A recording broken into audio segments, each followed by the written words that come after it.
আমারও একটা গল্প আছে, ডায়েরির ভাঁজে লেখা গল্প।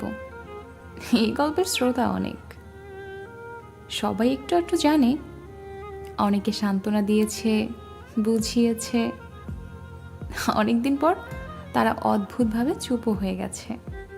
কিন্তু সেই গল্পের যন্ত্রণা মাখা সেই মুহূর্তগুলো আমাকে চালানো বাদ দেয় নাই। বন্ধু মহলে সবাই আমরা যন্ত্রণাগুলোর ভাগ নিয়েছিল। তারাও একসময় ক্লান্ত হয়ে নেতিয়ে গেছে। কেউ কেউ আবার আমার যন্ত্রণার গল্প শুনে খিলখিল করে হেসেছিল।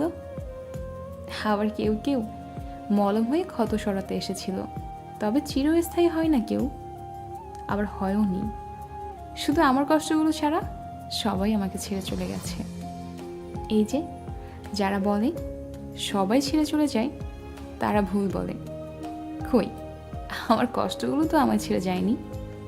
এই গল্পের হয়তো কোনো শ্রোতা নেই, নেই জানবার কেউ, তবু এই ব্যথাগুলো রোজ কাঁদায়, আমার চোখে নামায় 7 সমুদ্রের ঢেউ। এখন আর কাউকে এই ব্যথায় বাণী শোনানো হয় না, আর কাউকে সে ক্ষততে মলমের বদলে লবণ দেওয়ার সুযোগও দেওয়া হয়নি কখনো। কিছু ক্ষত পুষে রাখতেই ভালো লাগে, সময়ের সাথে সব বদলে গেছে আজ।